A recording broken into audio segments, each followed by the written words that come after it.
Welcome to Make Change Fun and Easy with your happiness expert, Samia Bano. This is the podcast to help change makers, coaches, trainers, and healers break your chains of fear so you can create the impact and income you desire with fun and ease. Please make sure you subscribe to enjoy every episode. This podcast is sponsored by the Happiness 101 program. Hello, salam, shalom, namaste, sasrikal, aloha, hola, ciao, bonjour, buna, privyet, and mabuhay. It's really, really good to be with you again. And I know you'll be so happy you've joined us today because we have a very cool guest with us, and it's Monica Sherese, who is a conscious living coach for high achieving women. That is so cool. Welcome, Monica. Thank you so much for having me. I have been eagerly anticipating this day for quite some time. So thank you so much. You are so welcome. And I'm also so much looking forward to our conversation today. And before we really jump into our topic for the day, please tell us more about who you are and what you do. Oh my goodness. There's so much I could say. However, I'll start by saying that I am someone who has been an organizational development and strategy consultant for almost 25 years. I've been a personal stylist for 13 years. And those two things together, and having a deep appreciation for and deep gratitude for women in the position that we hold as influencers among each other, amongst our family units, in our communities, really gave rise to this calling on my life that I was willing to kind of heed. And that was to be a coach for women, particularly high achieving women in midlife is my jam. So I am all about really helping to be a guide and a partner for women very much like myself. I am still on a seeking path and a journey to realizing my full potential. And I've done a lot of personal development work and really am eager to help other women along that path as well. Those of us who have been the perfectionists, have been the overachievers, have been the good girls, have been the ones that followed the path of expectation that was laid out for us, and now have found ourselves having achieved a lot of success with a lot to show for it, but internally feeling a lack of consistent joy and, not really that much fulfillment in life. And so as I continue to crack the code on that and help us to really fall in love with life again and recognize that we can have exactly what we truly want, I'm determined to bring women along the way, because with the way the world is right now, it's absolutely calling for a rise of feminine energy to counterbalance everything that's going on. And so we've got to reclaim our power and take our place if we do want the world to change and if we want consciousness to elevate. So that's what I'm about. I live in the DC area. I've been here literally almost 20 years. I'm a New Yorker. I was born and raised in upstate New York and lived in New York City for about 5 years before I relocated to this area. And yeah, so glad to be here. Yeah, that's so amazing. That's so amazing. And this is really one of my favorite topics to talk about, because this is such a prevalent challenge that we are facing in society, not just women, but yeah, I think for a lot of women especially, this becomes like such a huge huge thing to learn in our life, where, you're going down this path that society has told us is the way to achieve success. And we do achieve success, but there's so much more that you want beyond the kind of success that society tells you that, here, go achieve it. Because I think for a lot of us, when we're following this kind of societal success formula, we have maybe underlying, we have not all of us, I think, have recognized the underlying need that we have to experience happiness and peace and joy. And but there is like that expectation that some part of us has, that once I achieve success, I go through all the struggle to achieve the success, then I will be able to feel happy. I will be able to feel joyful. I will be able to feel fulfilled and content. But we then discover, oh, it doesn't work like that, or it isn't working like that. We have achieved all the success, but where is the happiness? Where is the joy? Absolutely. And especially like you were saying, to experience these feelings at a consistent level, at a level where you truly feel empowered over your own wellness, and that to feel confident that yes, what I'm doing is going to help me to continue to live with the peace and the joy and the happiness that I want in life. So why do you think that happens? It's like you achieve all this success, but you're still struggling to be happy. Why is that? Hey, thanks for tuning into this episode. Hope you're getting value out of it. For your information, this episode has been sponsored by the Happiness 101 program. Are you a change maker, coach, trainer, or healer? Are chains of fear holding you back from making the impact and income you desire? Using a unique combination of positive psychology and the spiritual wisdom of our most effective change makers, the Happiness 101 program helps you break through your limiting beliefs and manifest the abundance and success you desire with fun and ease. Interested? Book a free Happiness 101 exploration call with me, your happiness expert, Samia Bano. Just use my online calendar link in the show notes. Now back to the show.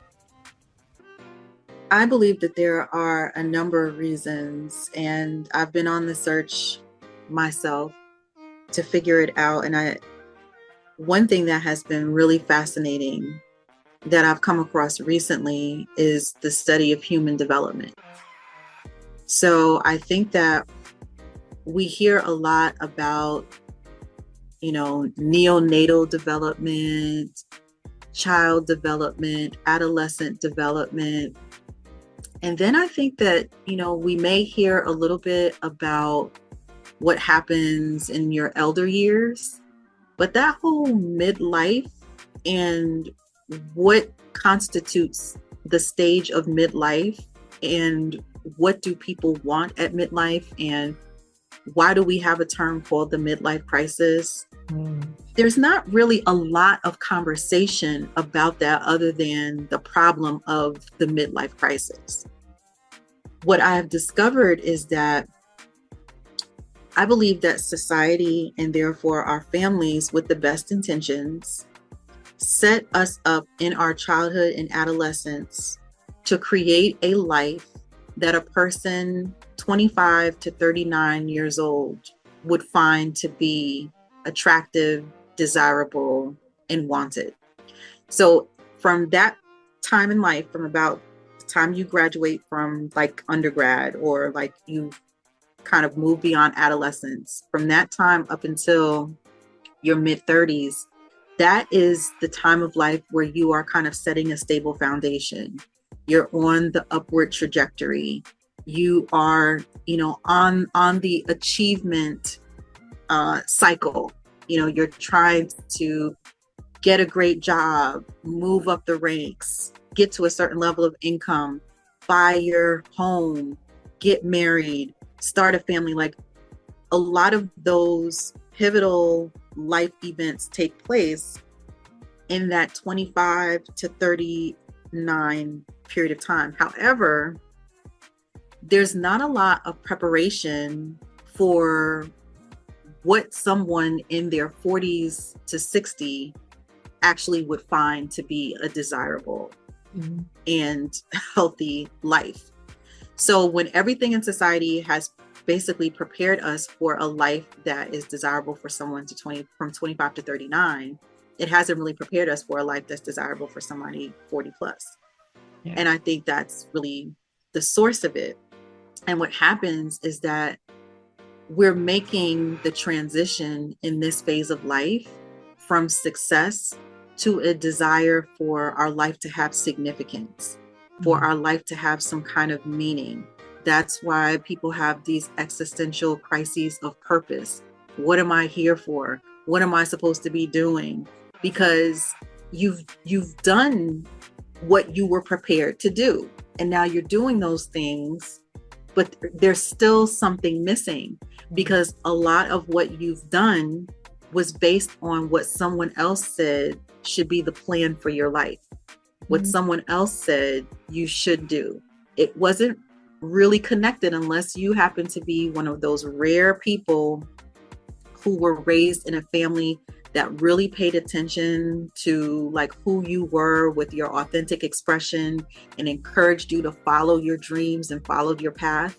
Most of us weren't raised that way. We were raised to be a productive citizen. We were raised to create stability for ourselves. We were raised to, go after the money, go after the career. And so we've lived so much of our lives completely disconnected from what we authentically value, what is important to us. So now we've created these lives that are based on what's important to somebody else. Yeah. And a life that somebody else deems to be the desirable life. And I think that those two things, the fact that we really were not prepared to live a life that was satisfactory to someone in their 40s through 60, and we didn't know that, and the fact that our lives were largely constructed around what someone else's plan was or someone else's expectation, has led us to this period of angst. And now we realize it's not enough to be successful. I want to make a contribution. I want to leave a legacy. I want for the life that I'm living to actually mean something. Yes.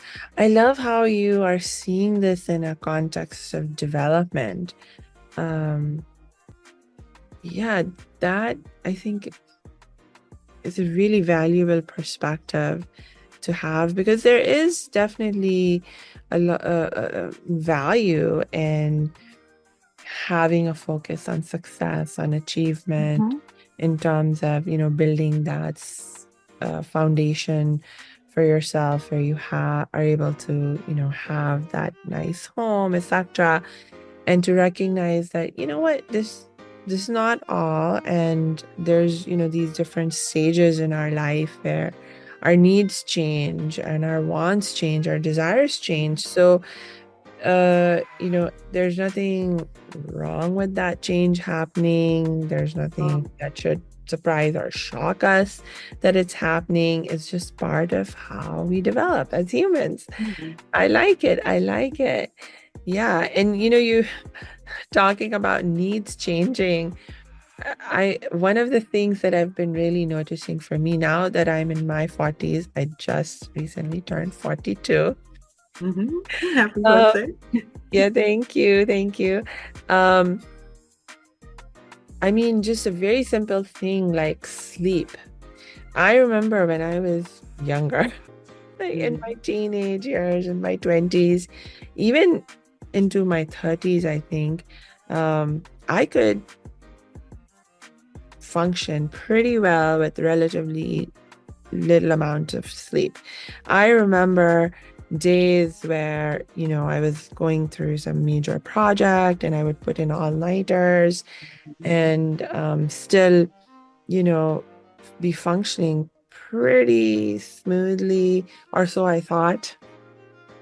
Mhm. Like I had this level of endurance, but now I find more and more that my body just really needs its sleep. And if I don't get at least 8 hours a night, like within just a few days of being even sleep deprived by a few hours, it starts to have a visible impact on my behavior, on my mood.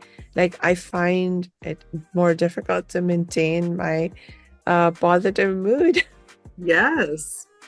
I'm like, whoa, why am I feeling cranky? And it's like, oh, I'm feeling sleep deprived. There's that. And then, we haven't even begun the conversation around the hormonal changes and the physiological changes Yeah. that, begin at this phase of life that have an impact that Yeah. almost no one talks about. Yeah. Yeah. No, and for me, what I've started to appreciate about these changes that my body is going through is that it's making me um, think about how to lead a more balanced life and encouraging me in very strong ways to have a more balanced life where I'm not just always so driven, to do the work side of things, but to spend more time in prayer and meditation, Mhm. sleeping, and, uh, taking time to do other things, in terms of just spending fun time with my family, etc. Because the body is just like, no, I'm not going to keep going in the way Right. that we had been for the first 4 decades or so, almost 4 decades of our life. I'm just not going to do it, Samia. So you can struggle against me or get on board and change. Right. And work with me. Yeah, exactly. I love that because I really appreciate that you have heeded your body's call for care. I think it's so easy if we continue to, again, like the overachieving perfectionist, the type A high achiever, to ignore and to barrel through and to continue the hustle and the grind and the get it all done. And there's a price to pay for that, that gets much steeper as time goes on. So congratulations to saying yes to you and prioritizing your self-care, because I'm a huge proponent that we are all the better for those that we care for when we pour into ourselves first. And I believe that self-care and it's not being selfish, it's being self-full. And Yeah, being full of yourself is not a bad thing, because you have an overflow yeah. from which to give others, because you've given to yourself and you filled yourself up first.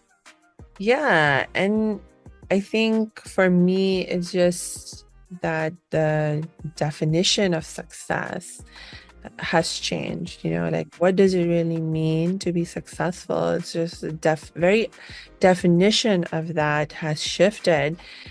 And now for me, success means that no, I do get to have time to relax and have fun with my family and just take care of myself. It's like if I am just constantly in the grind of doing more work, more work, more work, so I can have more success in that context only, then in some ways it's like, really, what's the point of it again, because like we were saying earlier, there's this underlying expectation that we have that if we put in all this hard work, then it will lead to that time where we can be happy and content and relax and enjoy our life. But when is that time going to come? When is it? It's like some people say, "Oh, that's what retirement is for." But come on, it's like now retirement is being pushed further and further out, and there's people still working well into their 70s, if not even longer, and still part of that grind. And when do we get to Enjoy your life. yes, exactly, when's the time? Yeah.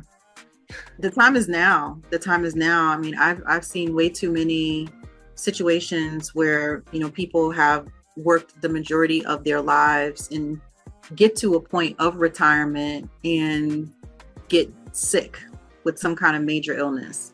Yeah. Or there's some other significant disruptive event in life that prevents them from being able to actually go about enjoying that time. Yeah. Or they didn't really effectively plan for what that phase of life was going to look like. So they spent so much time hustling and grinding that they really didn't have room in their life to dream about what they would even want to do in retirement. Yeah. So they end up just not doing much of anything. That's right. Yeah. So in some ways, regardless of when you plan to make the transition, in terms of living a different kind of life and different emphasis that go beyond society's definition of success, you have to realize that regardless of when you make this transition, you're going to need to and want to make it, and you're going to have to go through a learning curve, because most people, like you were saying, Monica, have never been taught how to live this different kind of life. And well, that's where you come in. Yeah. To teach people how to make the transition. So tell me more. What are some of the key lessons that you love to work on as you help people overcome midlife angst, as it were? Yeah. I think number one is that the perspective is such an important piece of starting the work. It's recognizing that there's a distinction between life, which is a series of like neutral situations and circumstances, and our perception of it, which is what shapes our experience of life. And so there isn't any one universal experience of life. We have the perspective that we've given to it. So we can choose to see this period of transition as an opportunity for something greater, for something more desirable, or we could choose to see it as like crisis. It's bad. I've messed up. I'm on the downslope. My best years are behind me. So it's helping people to recognize first that there is power in perspective, and to be aware of what is your perspective. One of the most influential quotes that I've read by Albert Einstein is like, your entire life is shaped by whether you believe that we live in a friendly universe or a hostile universe.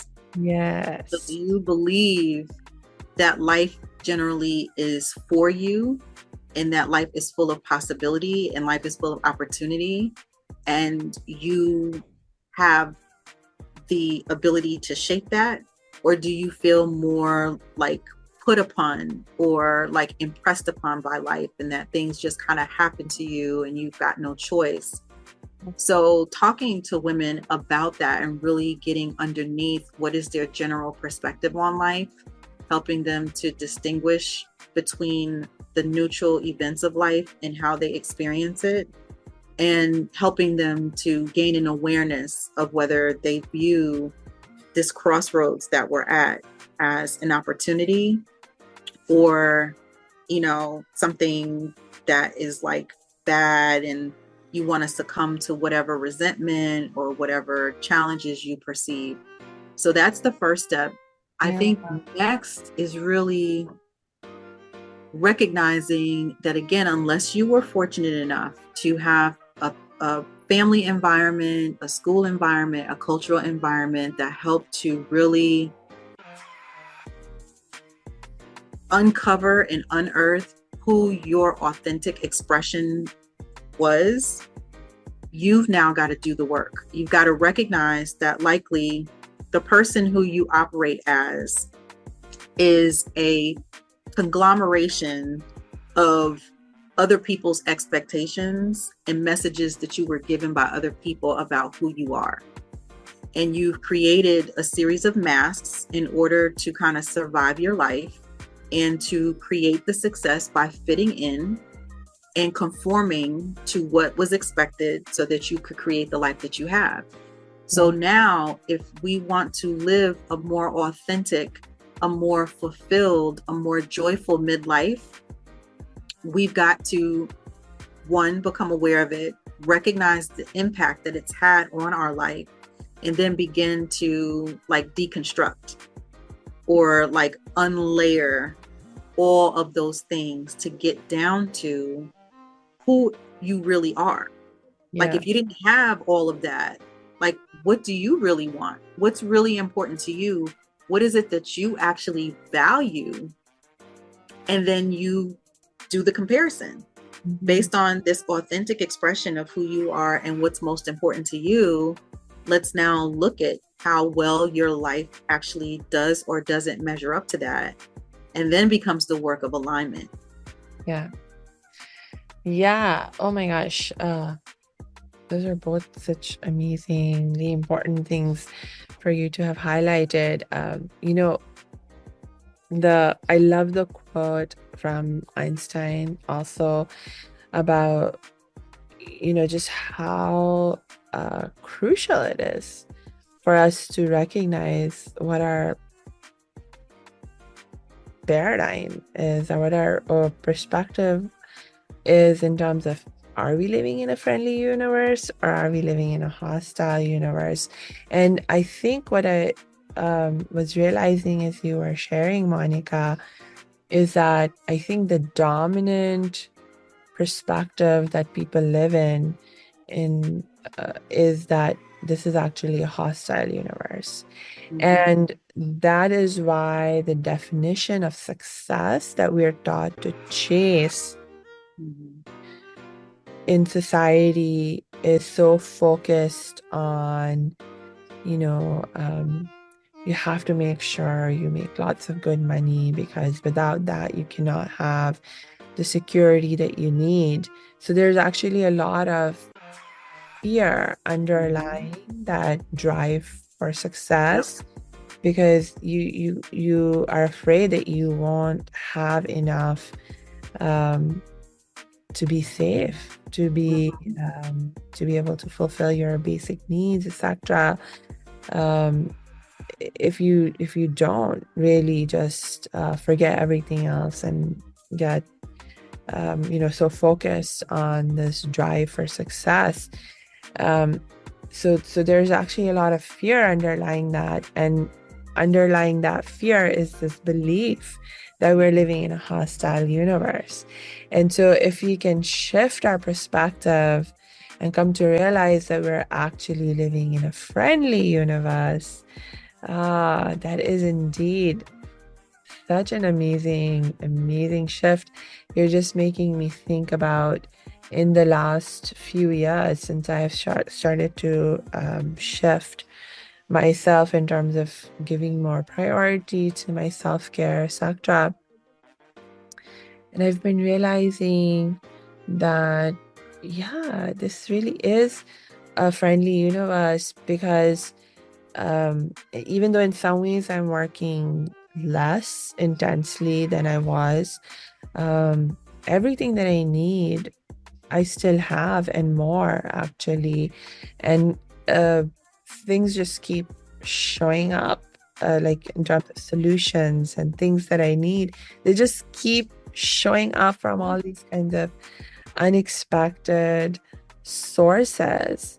Um, I mean, I shared this example earlier in one of the earlier episodes, but it keeps happening. So the last time I was sharing that um, a few months ago, this is last year now, one of my uncles passed away. And Right. after he passed away, I found out that he had made me the trustee for his Mm. uh, estate and so forth. And so now I have all these new responsibilities that I was like, okay, I'll say yes to taking on these responsibilities. And in this case, like he basically owns a bunch of rental properties and so forth, and they have to be managed and taken care of, etc. And it's all new for me. Like I've never managed real estate and things like that. Um, but the interesting thing is that um, there's like plenty of income coming in from these properties, but there's also a lot of expenses. And it's just, like I don't have access to all the sources of income that my uncle had, because there are things that are not part of the trust that I'm in charge of that, or he had access to that I don't. And so I was actually finding myself in a situation where we weren't having enough income to cover all our expenses. I was like, I could have, fallen into that mindset of being really worried and stressed about where the income was going to come from, where the money was going to show up from to cover all our expenses.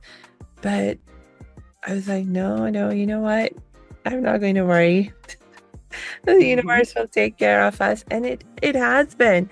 So the last time when I was talking about this with one of our podcast guests, I shared that randomly, like from my perspective, a $20,000 check came in the mail, and it was sent by the one of the companies that have actually given like we have a mortgage uh, for one of the properties with that company. We owe them money. Literally paying them thousands of dollars every month to cover their mortgage payments. But they from my perspective, randomly sent me a $20,000 check. And I was like, is this real? Can it Mhm. be real? Mhm. Is this a joke? Like, is this a scam? But so I actually went and I showed the check to one of my mentors that I found, who, by the way, is another example of the universe taking care of me, because here's this lady who just came into my life. She owns 20 properties herself, many of which are rental properties. She has been in this work for like a good 30 years or so. So she's very, very experienced. And the universe put some kindness in her heart for me. And she was like, yeah, I'll take you under my wing. You come to Love me, any it. question that you have, any problems that you have.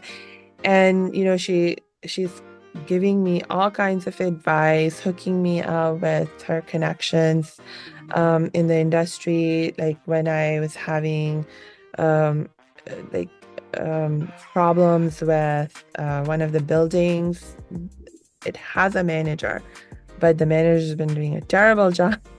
She Mm. was like, your Mhm. manager's so terrible. Here, Mhm. I'll hook you up with my gardener. I'll hook you up with my people who do this work and that work. You just Love get it. rid of that manager. Mhm. And I mean, that kind of help and support, it's been like literally um, invaluable, because I wouldn't have known how to even begin to deal with the issues.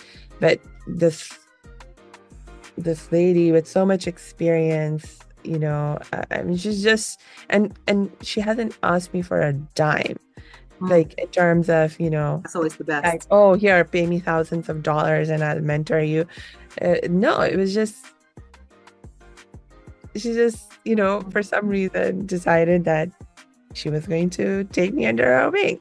And what a gift from the universe, and so all of this kind of helped just being sent my way. But then the money also just keeps showing up. So I had that $20,000 show up, and just literally 1 week ago, I had I got a text that another $10,000 is just showing up from this other company that they're like, oh, you overpaid us. I And love by it. us, yeah, I didn't overpay them. This all happening from the time when my uncle was, doing his deals and stuff. And so like all of this money is just like showing up, and Hmm. it's showing up just in time for me to be able to pay all my bills and stuff, and meet the commitments that I'm having and more, Mhm. And so it's like these kinds of experiences, for me, they just continue to strengthen my faith and my belief Hmm. in that this is a friendly universe and I'm being taken care of. Absolutely. And there's a cycle of giving and receiving. And I would assert that you are on the receiving end now of so many deposits that you've made, not just financially, but pouring into people's lives. The podcast that you have, the work that you do with those that you serve.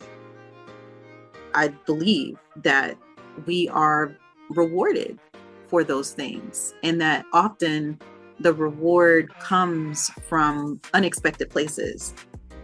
I often see that it's not usually a one-to-one equation. Like, it's not always the person that you give to that you will receive from. But our, I think general opportunity is to just continue to pour from, a place of fullness, from the place of overflow, to contribute to others, to serve others, to help others. Mm. Um, and that's always going to come back. Yeah, and there's just so much joy that you experience too, because like you were saying, Monica, we really do have a underlying need to have our life have some kind of meaning and sense of Mhm. fulfillment. And so much of that comes from the relationships that we build, the people Mhm. that we serve, in the context of our relationships. Because if you're just like taking in the relationships, those are really relatively shallow Mhm. relationships. They're relatively shallow ways of relating. It's when you're with someone through their hard times and you're giving, as well as receiving, but Yeah. giving also. That is when we build those deeper bonds and we find that deeper sense of meaning and purpose. Mhm. Absolutely. Mm, Absolutely. So those are the things that I believe are the antidote to the angst. yeah. I often liken it to, so we can watch and get signals and signs a lot from nature if we're willing to be observant and to be in awe and fascination of what God has put all around us as examples. And the only thing that life wants to do is to emerge and become the fullness of whatever that life is meant to be. Like a plant just wants to grow to like its fullest state. An Mm, acorn wants to become the tallest oak tree. that it can possibly be. It just seeks to be and to express itself to the fullness of its capacity. And there's no difference with us as humans. What we really want underneath it all is to be our most authentically expressed self. Mm. And anytime that there is angst, I would assert that it's because that in some way, shape, or form is not happening.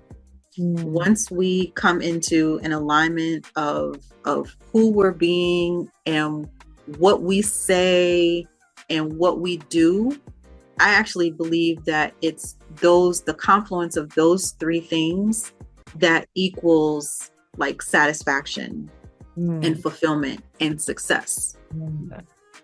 in a more, a deeper way. It's like success is different for everybody. It's like when your life is in alignment with who you believe yourself to be at your core, when your life is in alignment with, the things that you say and who you say you are, and you're able to do the things that are important to you, that's success. Yes. I love that definition of success. I love it. I love it. Yeah. Yeah. Yeah. Hmm. Yeah. I mean, authenticity, living authentically. I think like philosophically, it makes me realize the value for truth. I'm reminded of a quote by Gandhi ji. I'm talking about Mahatma Gandhi, who is, the father of modern India, in the Mhm. sense that, he was one of the key figures that led to Indian independence. And there is a quote by Gandhi ji where he was reflecting on the nature of God. And he said, after a lot of reflection, I came to the conclusion that God is truth. And then he said, and then after a lot more reflection, a lot more learning, I realized that truth is God. Mm-hmm. And I mean, just thinking about that, it made me like the idea of truth is God. Like, what does that mean? What does that mean? And why is that important for us to realize and understand? And I think it was basically that Gandhi ji was talking about, like philosophically, I remember in our when I took a bunch of philosophy classes, there's this whole argument about is there even such a thing as objective reality, or is everything subjective, just a matter of perception, what we think, what we believe, or is there some objective reality? Is there actually something that's true versus not true? And it's like this whole argument that happens among philosophers. And I think what Gandhiji was asserting is that no, there are things that are true, and there is a way that the universe is, and there are certain truths to the universe, and we are most successful when we align ourselves with these truths. We live in alignment with the truth of how things are. And it's like, if we use your analogy of, being like a tree, If the tree fights its nature, it's not going to grow very successfully. But when it aligns itself with the conditions of the environment and its own nature, its own way of being, then that is when it is able to grow most successfully. And so is the case with us. Like there is a way that we are in terms of, there's a way that our bodies function, there's a way that our psychology functions, etc., and a way that our spirituality functions, like Yeah. different parts of us. And so when we get to really know who we are and we align ourselves with who we really are, we align ourselves with truth, Yeah.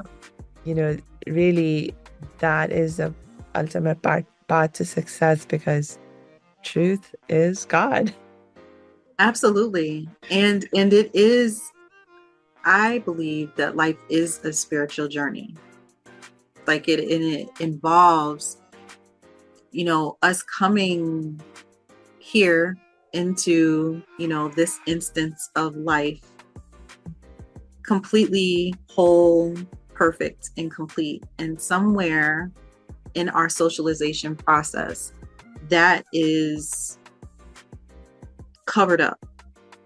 And we learn, I think, in many cases, so much about where we don't match up to some standard, or that there's some box that we've got to contort ourselves to fit in order to be acceptable, that we're not whole, that we are broken. And then we have experiences and people say, oh, well, that happened to you. Well, I guess you're ruined, or I guess you need help to fix yourself now. And I think that the journey of life is really the returning to the recognition, not that we become whole, perfect, and complete, but we simply remove all, we like polish the mirror, as like Ram Dass would say.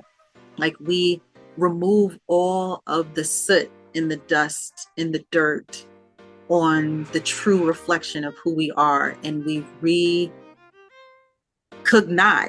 we recognize again the wholeness, perfection, and completion that we've always been, and we just forgot.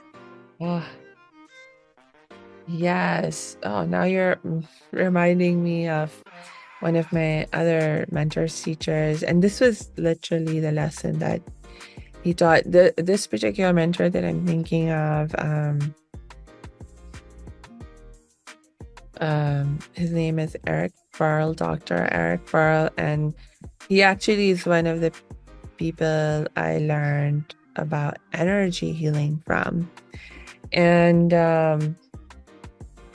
this was I remember one day we were doing Q&A with him, so it wasn't just me, we were in a group, and someone asked him about, like being broken, feeling broken, and how do you heal from that, or what does healing mean in the context of our feeling broken. And he basically said, yeah, healing, we are, the brokenness, that's actually a perspective that we have. Absolutely. And it's actually a perspective that if you have it, it's because you're staying on the surface level of what you see and experience in terms of reality. It's a very surface level perspective to have, and you actually dig deeper and you recognize yourself as a spiritual being. You realize that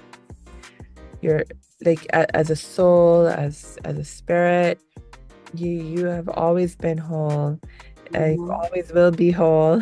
You'll never change. Fully, you're fully taken care of and safe and protected. And so really healing is really about that, remembering that you are whole as spirit, as soul. And it's about reconnecting to that realization and that memory that not like memory, not of the brain, but the memory Mm-hmm. Mm-hmm. Yeah. of our hearts and our souls and our Mm. spirits. Um, so wow. Absolutely. And I love that you brought in philosophy. I'm such a philosophy nerd also. I almost majored in philosophy actually in undergrad. I've always been fascinated by it. And I think that one of the keys to experiencing a wholeness of life is the exploration of various fields of study. Like, I think there's a reason why, the scholars of antiquity and even, during periods of Renaissance were these figures that had a breadth of knowledge and understanding that they were able to synthesize into wisdom. Mm, They, studied music and science, philosophy and psychology, behavior and like anatomy, like yeah, being able to have like a touch of insight from a variety of different perspectives, a variety of different kinds of thinking, I think is really key. And what happens, I think, particularly in Western society, is that the focus is on going very deep in a yeah. very Flashlight. narrow sliver of expertise. So Yeah, the reason why there's, I think, a lot of unfulfillment and dissatisfaction is because all of the knowledge and the wisdom about how to cultivate that in life is in people's blind spots. Like, they're not looking over here where yeah, the access to that is. They're yeah, focused only on yeah, a narrow sliver of what they've been taught is like their area of focus. And yeah, so it's like, well, why would I read like a psychology article, or like, why would I, read up on philosophers, or, why would I, study beauty or music or, you know, yeah, anything like that. And it's like, because there's so many keys um to wholesome and conscious living in what scholars and people in these other fields related to life, anthropology, sociology, there's so much gold in there yeah. around what constitutes like a truly holistically well life. Yeah, yeah. This is another really excellent perspective that you're bringing in, Monica, that part of maybe the challenge we're dealing with as a society is that we have become too specialists. I mean, in the way that we approach our development and education, is that there's too much focus on specializing. Um, Now you're making me think about, like in the medical system, in some ways it's become really ridiculous just how much specialization uh, the doctors are pushed towards, because the general practitioners, they make the least amount of money. So from an economic uh, uh, um, perspective, they have a lot of incentive and they feel really pushed to do specialization. And then it's like do more and more and more specialization. The more specialized you are, the higher you tend to get paid and Mm-hmm. valued in that sense as a doctor. But it actually creates all kinds of problems for the patients because they're not getting holistic care. I was listening to a podcast where some doctors were basically talking about the same exact issue, where they were like, when you are like a specialist, like I think he was a heart specialist, the doctor who was talking, and he was like, well, when you're a heart specialist, and he he did a lot of heart surgeries, and he was like, uh, if like for me, my mind got trained to relate anytime a patient came to me, I would find some connection to um, them having a heart issue and needing surgery. Mm-hmm. Mm-hmm. And like he Right. You're going to look wasn't for trying it because that's what you've been taught to look for. exactly. And he was like, uh, it was only after a lot of time and experience working in this kind of way where he realized, oh no, actually, um, if I only think from my perspective as a heart specialist, then we we end up performing a lot of unnecessary treatments in that are supposed to help your heart issues, but actually they're not really heart issues, not at the root cause. It's like from Mhm. that specialist perspective, you're not really seeing and not helping your patients to see from a bigger picture perspective, even if there is some element of heart issues that you're having, but really, how do you resolve it at a root cause? Yes. Like for example, what are you doing in terms of your behavior, in terms of diet, in terms of your habits of sleep, exercise, Mhm. etc., that are contributing Yeah. to these symptoms? Like you can't just surgery your way out of all of Yeah. these problems. They're not going to go away after surgery if you don't solve the root causes, in terms of these other aspects of Mhm. our lifestyle and behavior. And so he was like, it's actually um, much better for a patient for them to seek consultations from the general practitioners, um, Mhm. or like at least a wider variety of doctors with different areas of specialization, because then you're much more likely to actually correctly identify the root causes and the proper solutions that you need for long-term healing at that root cause level. Otherwise, you're just going to end up with bandage solutions and Yeah. get improper treatment really for yourself. So, It makes total sense. It does. And I think that that shows up in so many facets of life, like even with coaching as an example. I actually, the coaching school that I went to really went deep in terms of like root cause mhm, coaching. So I know that there are a lot of people out there who, will find someone who is feeling dissatisfaction in some area of life and start out a conversation with, okay, well, how would you rate yourself in these areas of life? Like I've seen the wheel of life a gazillion times. And I think that, there's nothing wrong with that. That is definitely a starting point. And it's, the engagement is about, okay, how would you rate yourself in these areas of life now? And what does like perfect or what does like desired state look like for you? Okay, let's come up with a plan of action for how to get you from your current state to your future state. And I'm just going to kind of hold you accountable to making sure that you do a bunch of things related to this plan. However, it's like there's so much underneath why the current state is the way it is. And there's so much related to why the person hasn't been able to get themselves to the place that they desire. Like mhm, there's a lot going on in terms of paradigm, perspective, belief systems.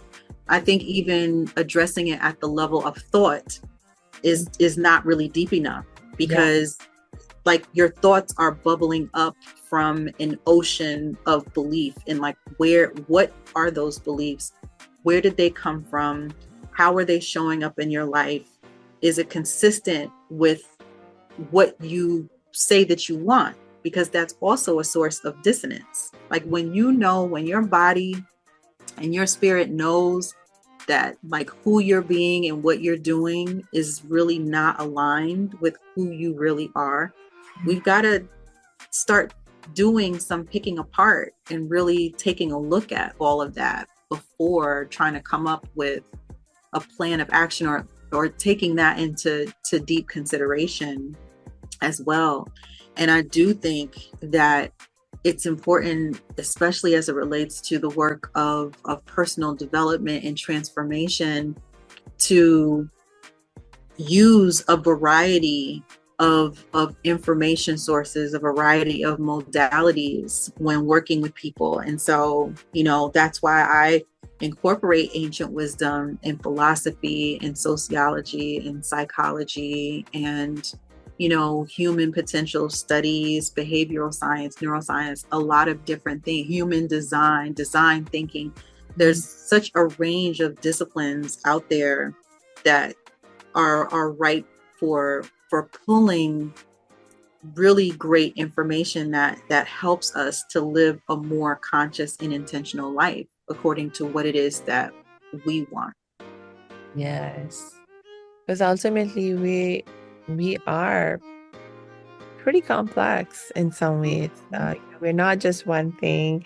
And so it makes sense that if we're going to really truly get in touch with who we are and live into that authenticity, that we would need to sort of have this broader, more holistic perspective and explore. And it's fun. Like, that's another thing that I want, especially women midlife to know, is that exploring yourself it's the most fascinating journey that you'll ever take. And it doesn't have to be a slog. It doesn't have to be, ridden with focusing on everything that's going wrong in your life and why didn't it turn out. Like, it's so fascinating to really get to know yourself.